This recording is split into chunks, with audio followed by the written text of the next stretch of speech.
Vamos a abrir, hermanos, nuestras Biblias, por favor, para dar paso a la palabra. En el Evangelio de Marcos, capítulo 1. Continuamos con este capítulo. Evangelio de Marcos, capítulo 1, y vamos a dar lectura del versículo 21 al versículo 28. Marcos, capítulo 1, versículos del 21 al 28. Dice la palabra de Dios: y entraron en Capernaum, y los días de reposo, entrando en la sinagoga, enseñaban. Y se admiraban de su doctrina, porque les enseñaba como quien tiene autoridad y no como los escribas. Pero había en la sinagoga de ellos un hombre con espíritu inmundo, que dio voces diciendo: ¿qué tienes con nosotros, Jesús Nazareno? ¿Has venido para destruir? Sé quién eres, el Santo de Dios. Pero Jesús le reprendió diciendo: cállate y sale. Y el espíritu inmundo, sacudiéndole con violencia y clamando a gran voz, salió de él. Y todos se asombraron de tal manera que discutían entre sí diciendo: ¿qué es esto? ¿Qué nueva doctrina es esta? Que con autoridad manda aún a los espíritus inmundos y le obedecen. Y muy pronto se difundió su fama por toda la provincia alrededor de Galilea. Vamos a orar. Bendito Padre Celestial, te alabamos, Señor, y te damos muchas gracias, porque eres bueno, porque eres maravilloso. Señor, porque tú nos enseñas muchas cosas, Señor, en tu palabra. Queremos pedirte que en esta hora, Señor, nos hables a través de tu Espíritu Santo todo esto que tienes preparado, Señor, para cada uno de nosotros. Bendito seas, Señor, y te pedimos que podamos tener este entendimiento, esta apertura de corazón y de mente para saber, Señor, cómo obedecerte, para saber qué hacer, Señor, cuando tú nos ordenas algo. Bendito seas, Señor, y te pedimos que pues, nos acompañes y nos hagas este entendimiento. A ti, a nosotros, Señor, a mis hermanos, Padre, a mí, en el nombre de tu Hijo amado, Cristo Jesús. Amén. Bien, pues le he titulado a este sermón El poder de Cristo sobre el mundo sobrenatural, sobre el mundo espiritual. Déjame decirle que a lo mejor esto cambia la perspectiva de muchos, como a mí también me la cambió un poco, tal vez bastante, acerca de los demonios y las cosas que a todo el mundo aterran, ¿verdad? Y esas visiones que el mundo moderno tiene de los demonios. Yo recuerdo hace ya en mi adolescencia temprana, estaba yo todavía en secundaria, cuando salió aquella película del Exorcista con Linda Blair, fue marcada de por vida. Y pues fue una película muy dura. Yo me acuerdo que iba con mi prima Yuri y mi primo, fuimos a ver esa película. No sé cómo nos dejaron entrar, pero nos metimos en el Futurama, todavía me acuerdo perfectamente. Y mi prima estaba en medio de nosotros y cada escena yo sentía pellizcos en los brazos, ¿no? Decía, es el demonio, no, es que estaba ella muy nerviosa y pues todos estamos ahí y cada que salía una escena cerrábamos los ojos y no queríamos ver, pero la curiosidad nos hacía voltear. Y creo que no pudimos dormir durante un buen tiempo. Pero déjenme decirles que yo espero que esto cambie esa perspectiva, tal vez ese temor, tal vez esta situación desconocida, porque el mundo espiritual es desconocido para todos nosotros. Hemos estudiado en los pasados domingos la introducción que Marcos hace de Jesucristo y nos dice que es el Hijo de Dios y que lo debemos aceptar como el nuevo Rey y que viene a traernos un nuevo reino. Él es el Mesías de Dios prometido. Eso es lo que hemos estudiado. Y ahora Marcos comienza su relato en los eventos del ministerio de Jesucristo, el Hijo de Dios, y él lo comienza mucho después que otros evangelios. Él lo comienza cuando Jesús llega a Galilea. Él lo comienza con este evento en el ministerio de su historia, que es un incidente que tiene lugar en la sinagoga de la ciudad de Capernaum, con el propósito de mostrarnos lo que es esencial si tenemos si hemos aceptado a Jesucristo, tenemos que saber que Él debe ejercer poder sobre el gobernante actual de este mundo, que es Satanás. Y todo eso que nos ha dicho esto, bueno, pues para que vean que lo que les he dicho es realidad, dice Marcos, ahora les voy a contar qué fue lo que pasó en Capernaum. Así pues, nosotros tenemos que saber que Jesucristo debe ser capaz de romper la esclavitud que Satanás tiene y que sus huestes tienen sobre las almas de los pecadores.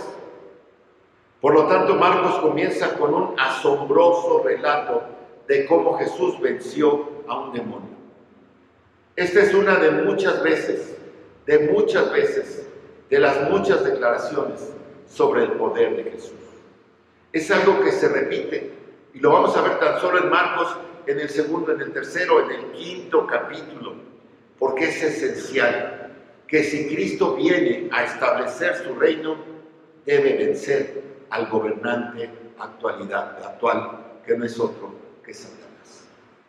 Jesucristo debe tener una autoridad que está más allá de cualquier autoridad humana, que está más allá de este mundo temporal.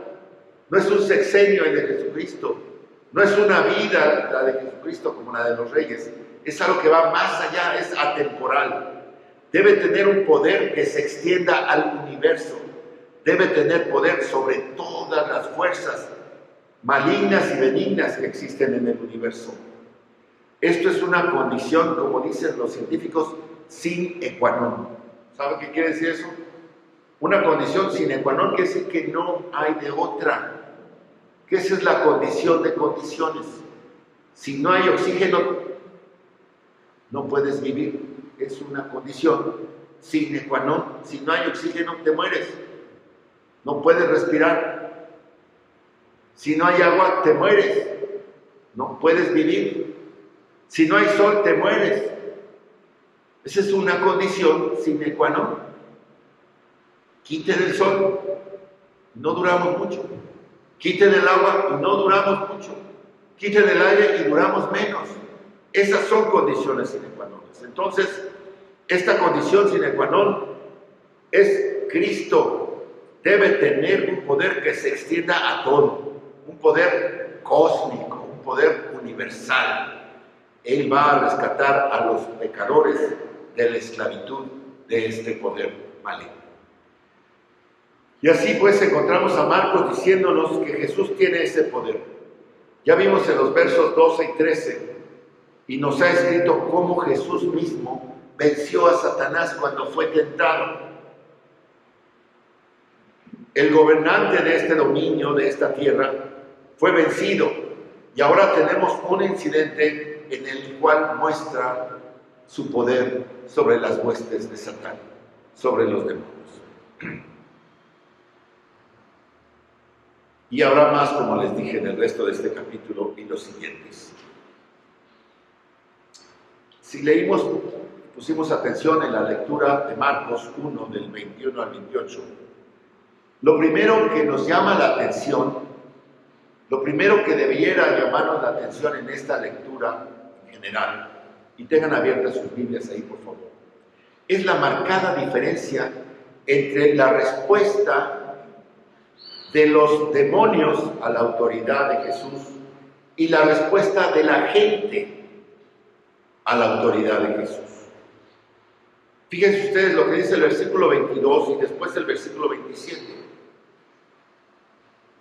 22, y entraron en Capernaum y se admiraban de su doctrina, dice el 22, y se admiraban o se asombraban, ¿verdad? Y el 27 dice, y todos se asombraron.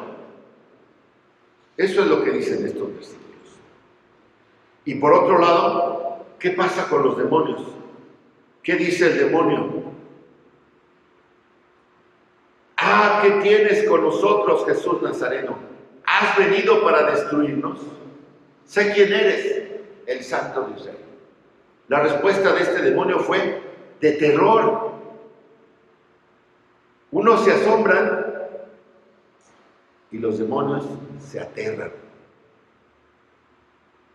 ¿Cuál fue la razón de la diferencia en estas reacciones? ¿Cuál creen ustedes que es la diferencia, verdad, en estas reacciones? ¿Saben por qué?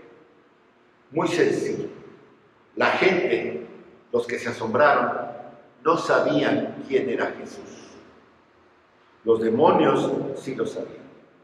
Versículo 24. Este demonio que habla y lo hace en nombre de todos los demonios, porque usa pronombres plurales. ¿Qué tienes con nosotros, Jesús Nazareno? Has venido a destruirnos.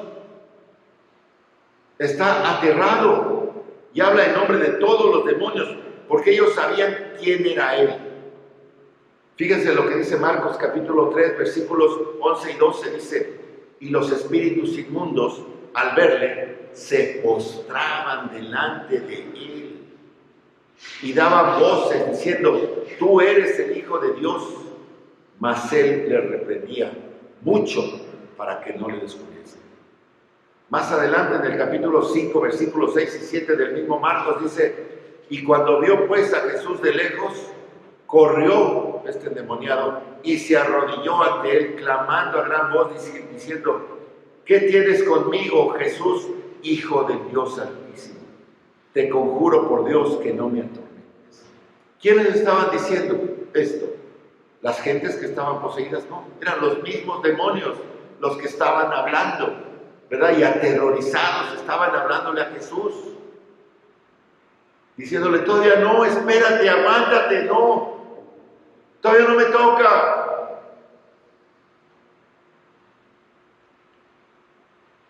En la primera mitad del Evangelio de Marcos, los únicos seres que están seguros de quién es Jesús son los demonios. Los únicos seres que reconocen a Cristo como quien es son los demonios. Ellos lo conocen porque lo han conocido desde que fueron creados por Él. Lo han conocido desde que habitaban en el cielo, cuando eran ángeles santos, antes de rebelarse. Lo conocen desde que rodeaban el trono y alababan antes de que Lucifer los guiara en su rebelión. Esos son los demonios.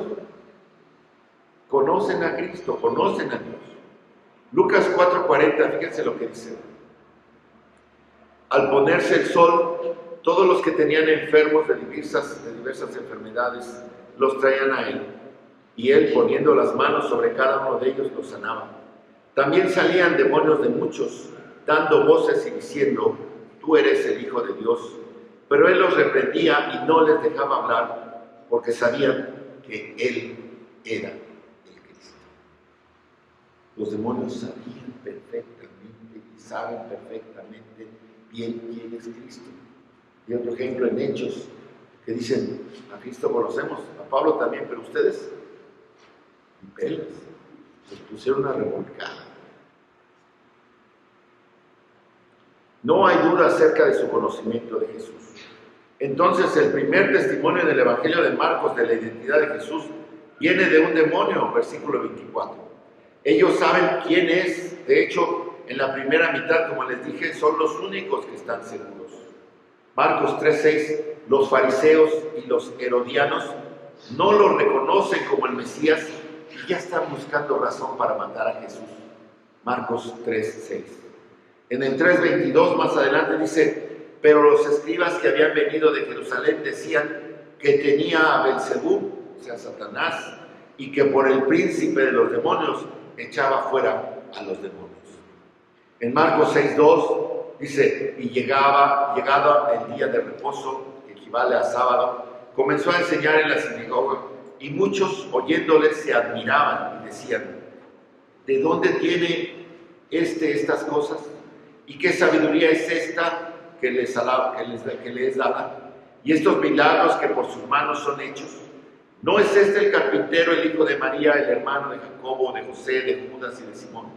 ¿No están también aquí con nosotros sus hermanas? Y se escandalizaban.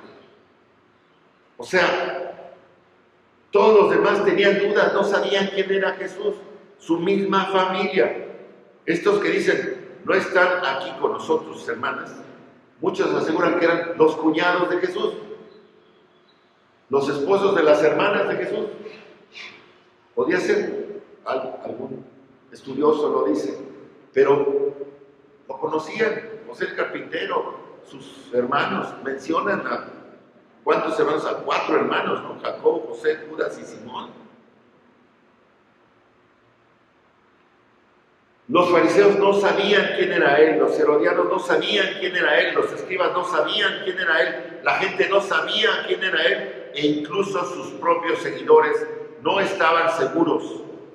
Veamos Marcos del 8, del 14 al 21, dice que estaban los discípulos discutiendo, y fíjense este pasaje, hoy Marcos 8, 14 al 21.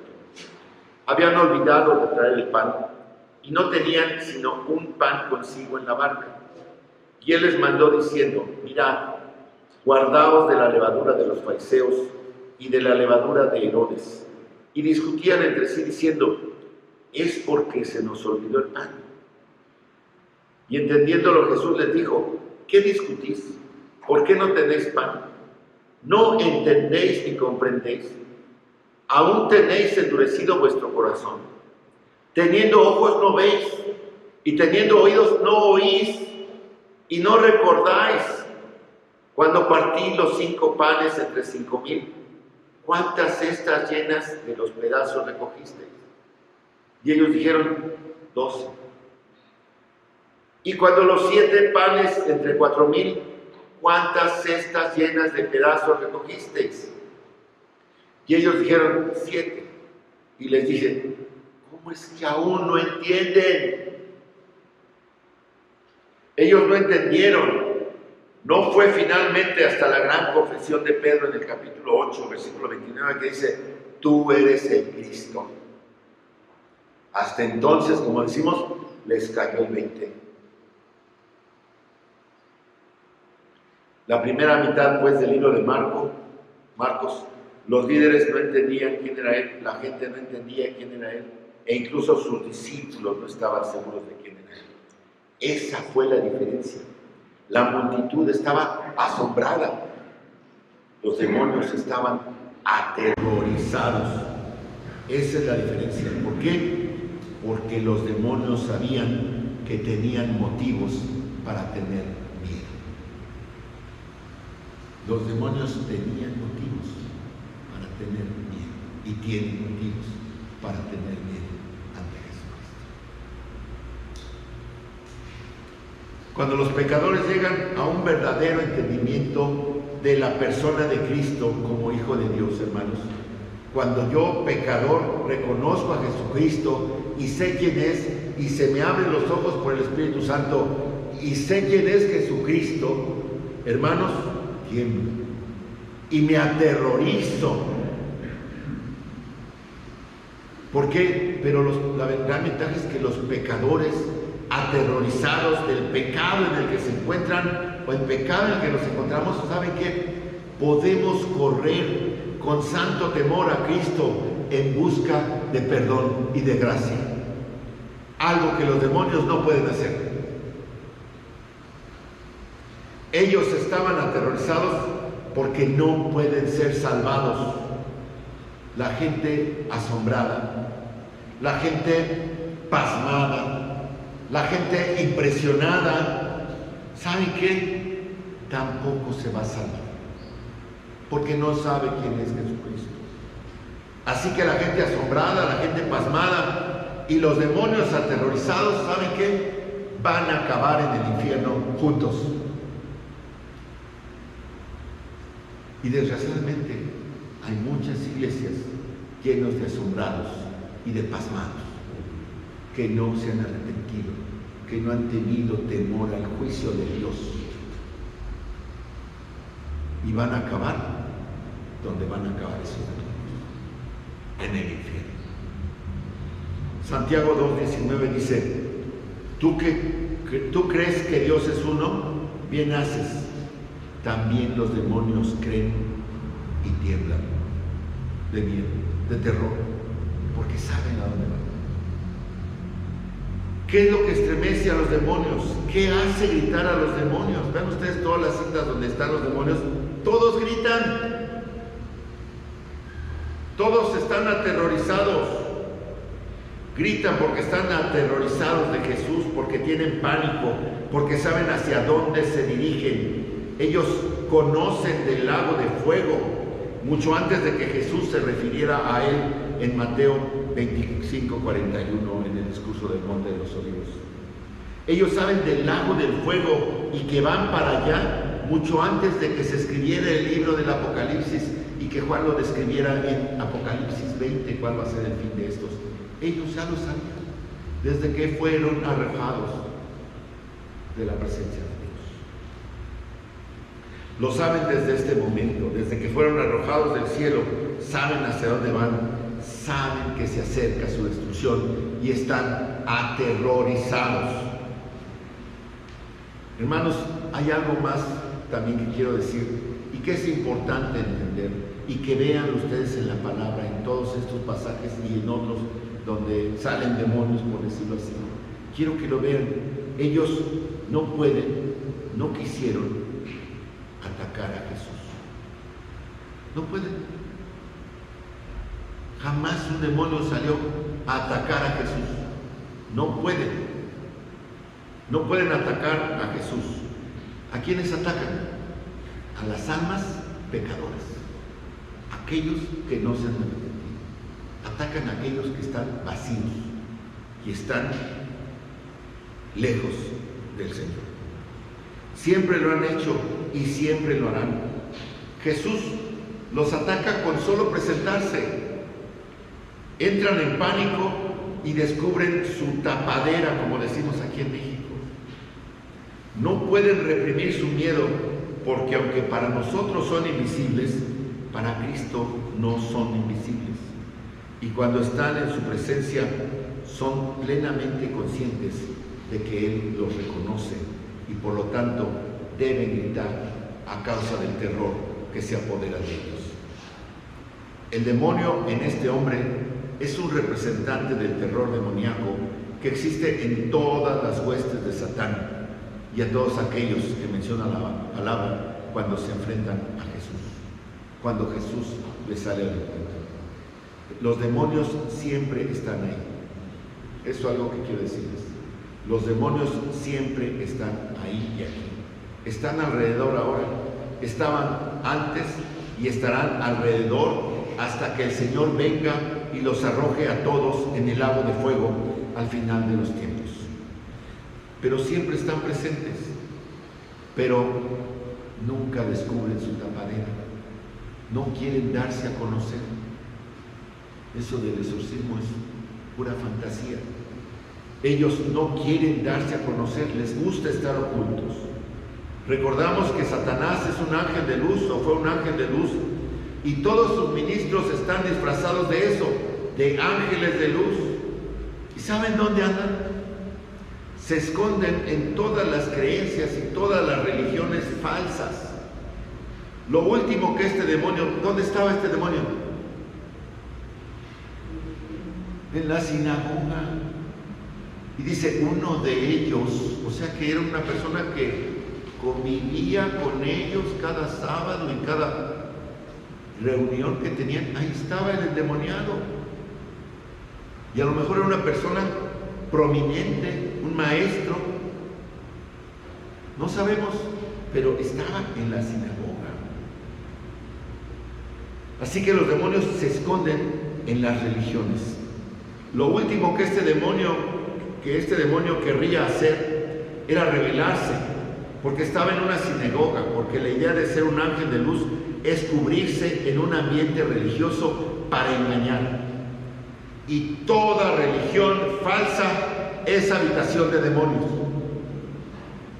Toda religión falsa es habitación de demonios. En un grado u otro poseen, oprimen, obsesionan, hacen muchas cosas a las personas. Los falsos maestros están endemoniados, escupen doctrinas de demonios por medio de un poder sobrenatural y casi demoníaco. ¿Para qué?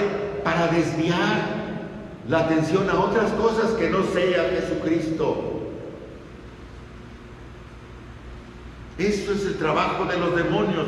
Esa es la misión que tienen encomendadas las huestes de Satán. Desvíalos de Cristo para que no sean salvos y nos arrastremos todos al infierno. Eso es lo que quieren, llevarse a los más que puedan al infierno. Esa es su misión.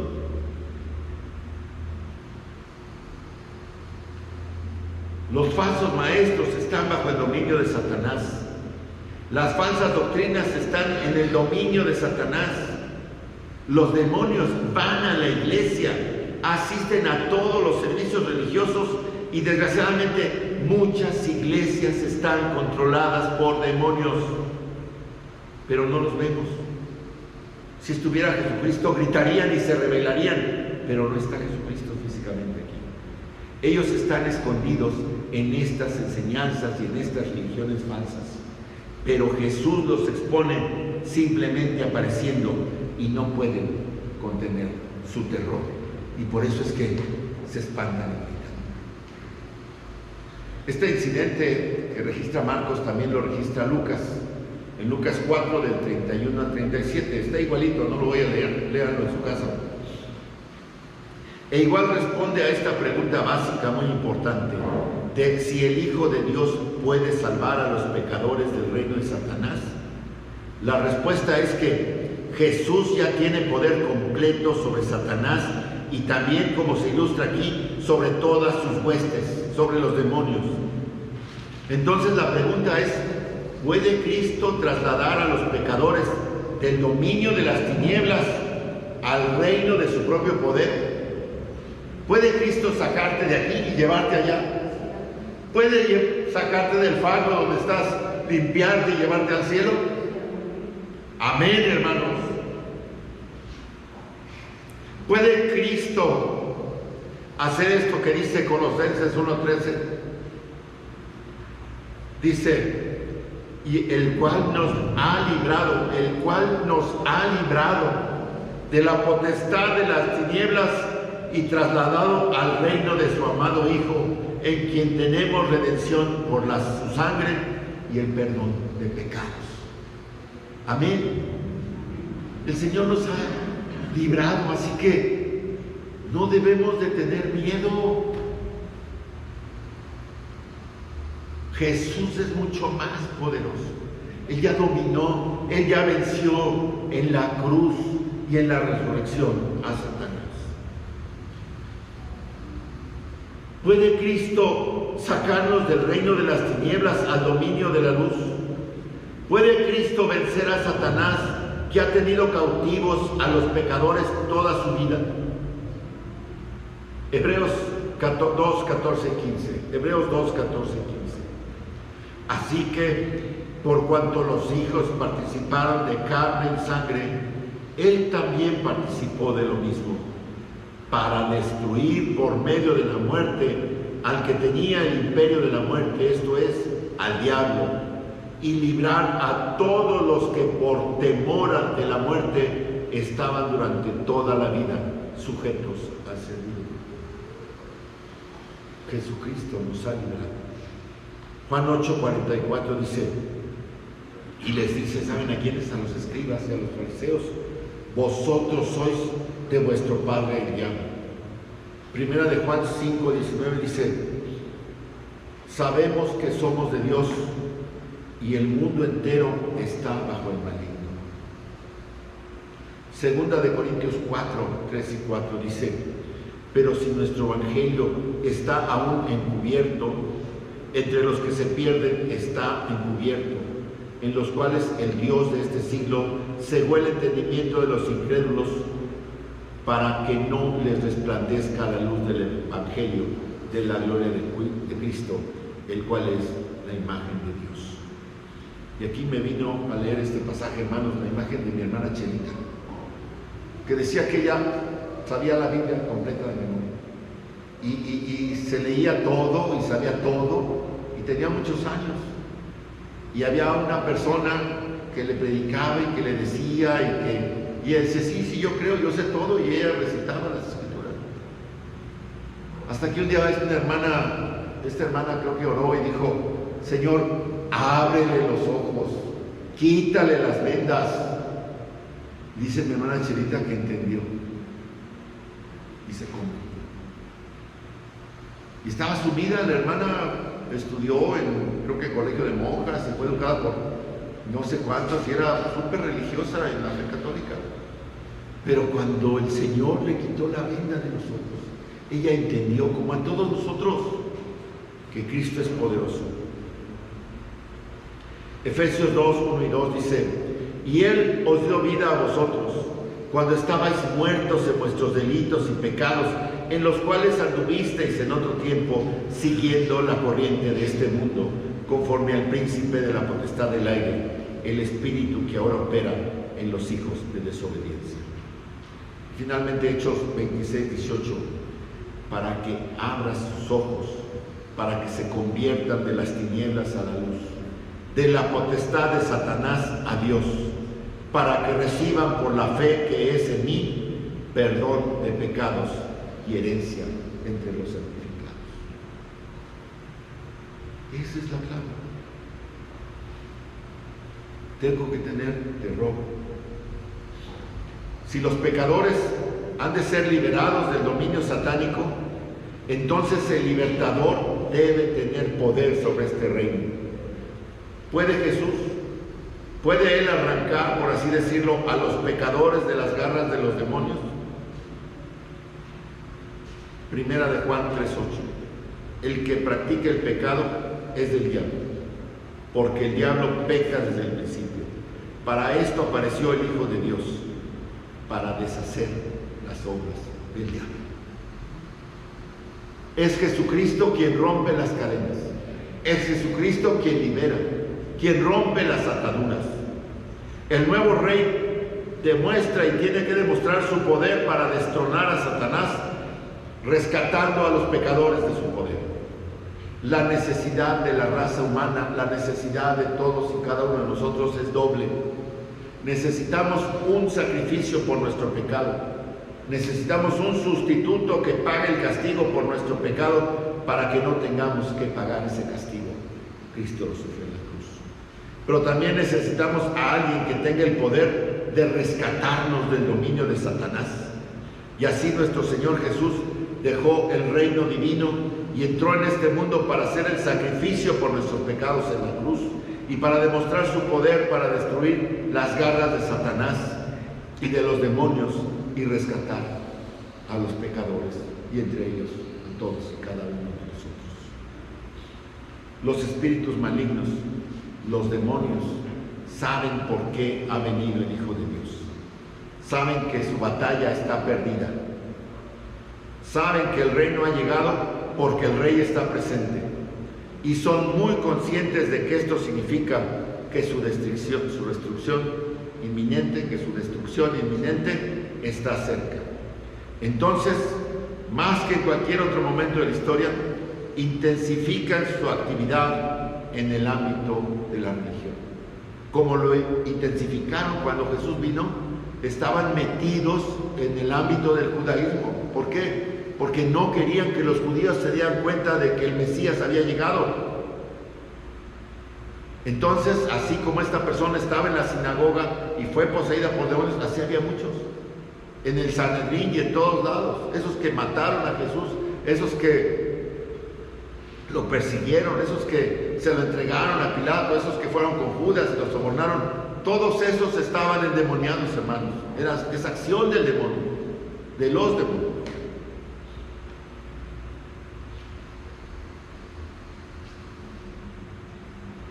Los demonios no quieren exponerse, pero no pueden evitar ser confrontados por Jesús.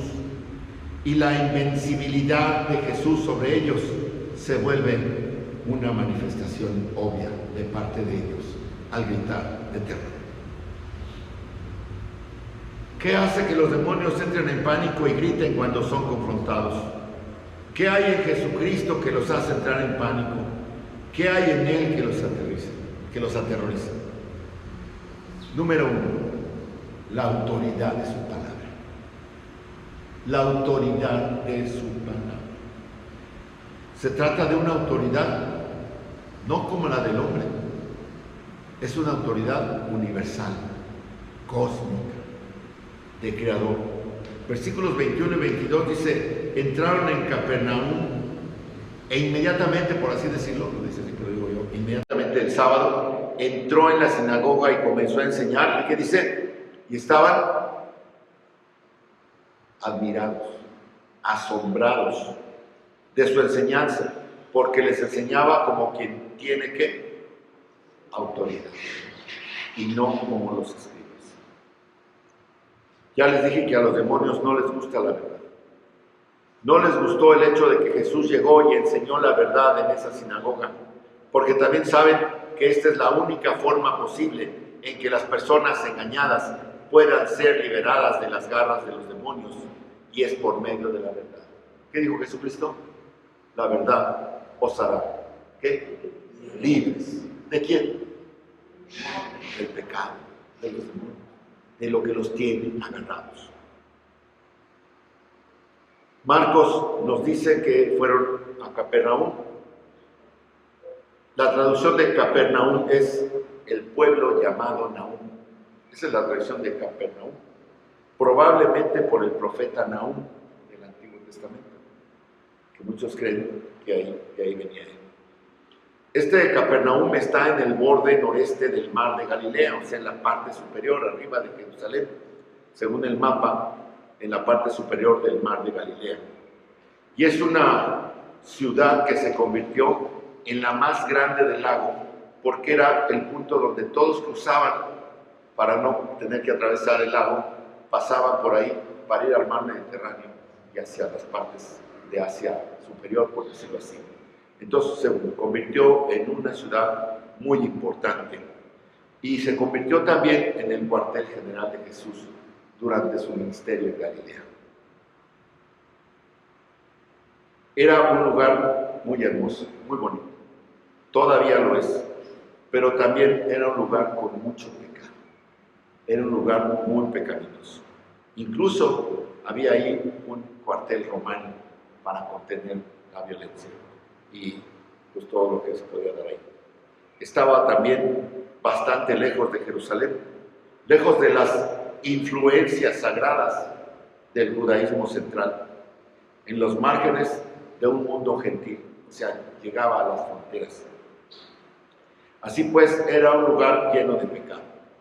Fíjense ustedes, en el capítulo 11 de Mateo, Jesús dice que en el día del juicio va a ser el juicio más leve para Sodoma que para Capernaum. La llegada de Cristo a Capernaum expuso los pecados de la ciudad y les dio una oportunidad que desaprovecharon. Así pues, Capernaum tiene más responsabilidad que la misma Sodoma. Y así dice que el juicio será más tolerable para Sodoma que para Capernaum. Mateo 11, 23 y 24. Dice que inmediatamente entró a la sinagoga el sábado y se puso a enseñar. Lucas 4:16 dice que era su costumbre y fue a la sinagoga como era su costumbre. Él iba todos los sábados, como nosotros los domingos venimos. ¿Qué es una sinagoga? Simplemente una sinagoga es un lugar de reunión local, como es un templo. No hay sinagogas en el Antiguo Testamento, no encontramos sinagogas en el Antiguo Testamento, porque tenían el templo, el tabernáculo de Moisés, el templo de Salomón, y era lo que estaba ahí. Pero cuando regresaron del cautiverio, el pueblo judío, del cautiverio de Babilonia, no había templo, estaba totalmente destruido. Y los que regresaban querían juntarse, como tal vez lo hacían en grupos pequeños, allá en las tierras de Nínive, de Babilonia, donde estaban ellos cautivos, tal vez se juntaban. No sé si han escuchado, el Salmo dice en los ríos de Babilonia, junto a los ríos de Babilonia, en el cual nos lamentábamos y orábamos y vivíamos. Esta es una canción popular, by the rivers of Babylon. Ahí se juntaban, ahí se reunían en Babilonia, y cuando regresaron pues no había templo, y entonces hicieron esto como iglesias para empezar a reunirse. Y ya en la época de Jesús, por ejemplo, nos cuentan que tan solo en Jerusalén había más de 500 sinagogas, además del templo, porque ahí estaba el templo de Herodes. Pero ya en Jerusalén había más de 500 sinagogas, que recibían también el nombre de casas de instrucción, porque ahí se leía la ley y se explicaba. Todos los sábados eran la escuela dominical, se leía la ley y se explicaba. Y durante la semana, esa casa de reunión funcionaba como escuela, o también podía servir como un juzgado civil, en donde los escribas y los fariseos, los maestros de la ley, podían juzgar las cosas civiles que estaban fuera del ámbito romano. Entonces estos ancianos, estos fariseos, estos escribas que enseñaban, se convertían en jueces que gobernaban en los casos de la ley. Así que estas sinagogas llegaron a ser lugares muy importantes. Cuando el Señor llega, cuando el Señor nace y comienza su ministerio, las sinagogas le brindaron a Jesús la oportunidad para que fuera de un lugar a otro, de un pueblo a otro, de un vecindario a otro, y enseñara y explicara su mensaje en las sinagogas. Y la tradición de estas sinagogas era que los rabinos visitantes podían hablar. Cuando Jesús llegó a Capernaum, según Lucas 4:14, él venía de Galilea en el poder del Espíritu y tenía fama, le predecía una fama, ¿verdad? Una noticia que se había difundido acerca de él, de su poder, de su palabra en toda la región de Galilea. Este texto también dice que era alabado por muchos, y la fama de Jesús, la palabra que había salido de su ministerio judeo, había llegado ahí. La fama de los milagros que había hecho en Judea había llegado ahí. Todo eso. Así que cuando llegó a Capernaum, querían que enseñara, y sirvió para que las puertas fueran abiertas. Marcos no nos dice nada acerca de qué fue lo que enseñó, porque el enfoque no está en el contenido, por lo que sí vemos en la respuesta del versículo 22. Todos los que escuchaban a Jesús, dice, estaban asombrados de su enseñanza. ¿Por qué? Porque no les enseñaba como los escribas, sino como alguien que tiene autoridad. ¿Qué significa eso? Que hablaba con objetividad, que en su enseñanza hay carácter absoluto, había un nivel de convicción al que no estaban acostumbrados. Jesucristo jamás citó a nadie más que las Escrituras. Y esto nos dice el sermón, nos recuerda el sermón de la montaña, en donde en Mateo 7, 28 y 29 dice que después del sermón de la montaña se asombraron porque hablaba como quien tiene autoridad. Autoridad, la palabra exousia, regla, dominio, jurisdicción, pleno derecho, potestad, privilegio, prerrogativas. Él habló con todo eso, no como los escribas. Los escribas cuando hablaban citaban al rabino tal, citaban al rabino aquel, citaban la escritura tal, o sea, citaban muchas cosas. Pero Jesús no cita a nadie. Él no recibe su teología de nadie más que de él mismo, de Dios, del Espíritu Santo. Esas y otras diferencias. Fíjense ustedes, la enseñanza de Jesús es absoluta, no arbitraria. La enseñanza de Jesús es lógica, no evasiva. La enseñanza de Jesús es concreta, no esotérica. La enseñanza de Jesús es razonable, sistemática, no es mística ni confusa. La enseñanza de Jesús es siempre sobre asuntos esenciales, de vida o muerte, no sobre trivialidades. Su enseñanza siempre es clara, por medio de ilustraciones, de parábolas, no es confusa, no es alegórica. La enseñanza de Jesús tiene la convicción de veracidad, no son sugerencias. Y ellos nunca habían escuchado algo así. ¿Qué significa la palabra asombrado? Ellos se quedaron asombrados. Asombrado significa sacar a una persona de sus sentidos por una fuerte impresión. Asombrado quiere decir quedarse paralizado por una fuerte impresión. Recordemos que en ese entonces la La mayoría eran analfabetas. Así que la gente tenía que escuchar la lectura de la Escritura y luego se la tenían que explicar. Y eso era lo que hacían los escribas. Y ellos se convirtieron en los que manejaban las Escrituras. Ellos llegaban a ser reverenciados y honrados y se les daba el título de rabinos. Rabí significa persona de honor, persona honrada. Eran la élite porque manejaban la Escritura. Pero Jesús ignorará su enfoque de honor y ahora adopta un enfoque completamente diferente. Fue un shock que Jesús les hablara con autoridad, sin citar a nadie y de manera concreta, objetiva y clara. Era algo a lo que no estaban acostumbrados. Entonces, hermanos, ¿qué fue lo que aterrorizó a este demonio? La verdad. Sabía que con la llegada de Jesús llegaba la verdad. Los demonios habían desarrollado un falso, complejo sistema de religión que tuvo mucho éxito en Israel, como ha tenido hoy en día las falsas religiones. ¿Cuántas religiones hay hoy? Las orientales, las no tan orientales, las del norte, las de aquí, las de allá, dentro de nosotros las falsas doctrinas. Los demonios están teniendo mucho éxito. Aún en las iglesias que se dicen cristianas. Jesús en Juan 8:44 le dice a los judíos: vosotros sois de vuestro padre el diablo, y los deseos de vuestro padre queréis hacer. Él ha sido homicida desde el principio y no ha permanecido en la verdad, porque no hay verdad en él.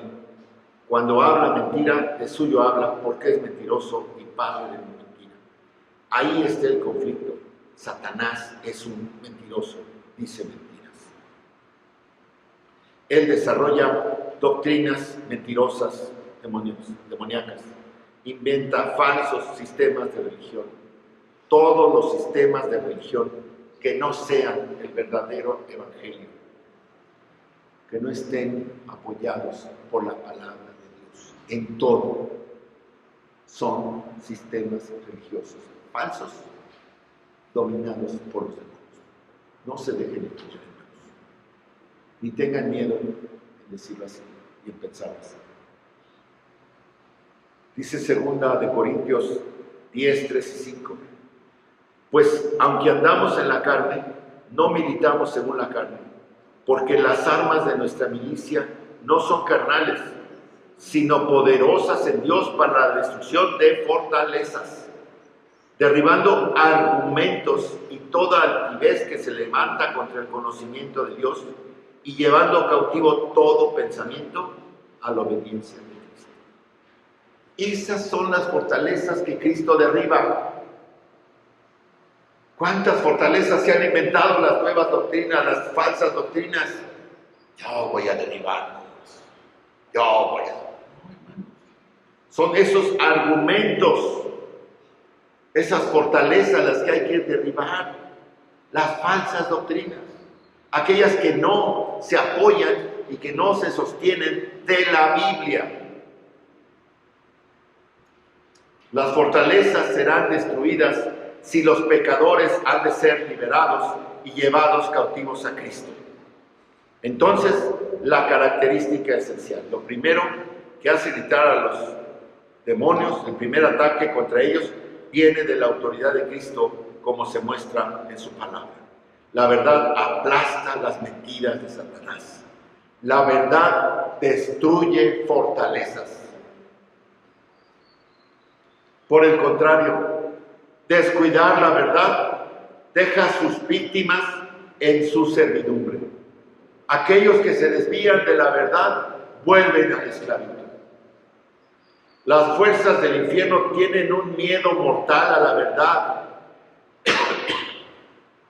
Tienen miedo mortal al verdadero evangelio. El mundo odia la Biblia, odia la Escritura. Los hombres por naturaleza odian la Biblia porque la verdad no está en ellos. Odian la verdad porque pertenecen al reino de las tinieblas. Son de su padre el diablo. Y todos estuvimos allí alguna vez. Hermanos, esta semana y la pasada creo con enorme tristeza en mi corazón. Vi el famoso manifestaciones del orgullo.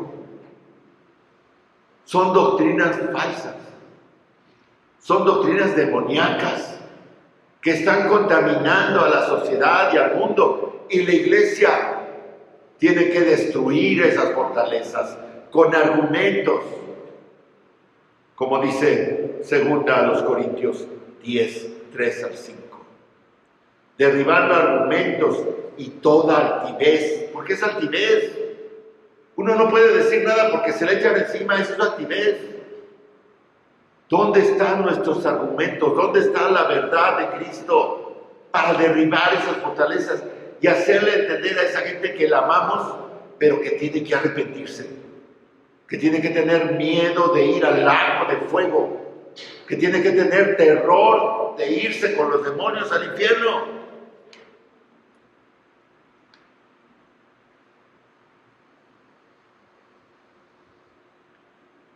Tengo como 6 páginas más, pero creo que le vamos a parar ahorita, hermanos, pensando en esto, el domingo que entra con nosotros. Pero pensemos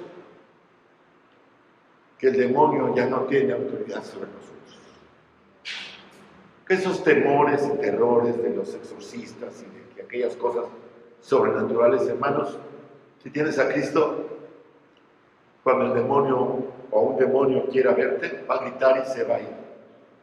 Por Jesucristo, no por ti, ni por lo bueno que seas, ni por nada, sino porque Jesucristo, el Espíritu Santo, mora en ti. Así que tengamos la seguridad de nuestra salvación, de que nuestro nombre está escrito en el libro de la vida, y nada ni nadie lo puede borrar. Amén. Vamos a orar. Bendito Padre Celestial, te alabamos, Señor, y te damos infinitas gracias por la claridad de tu mensaje. Señor, tu palabra es verdad.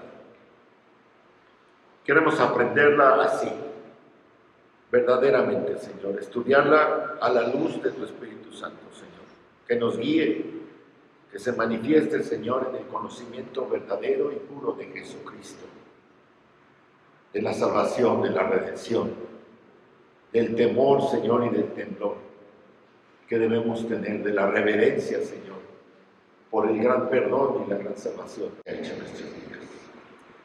Ayúdanos, Padre, a seguir adelante como iglesia, como familias, como personas, Padre, y mantenernos tomados de tu mano, tomados de tu Espíritu, agarrados de las Escrituras, Señor.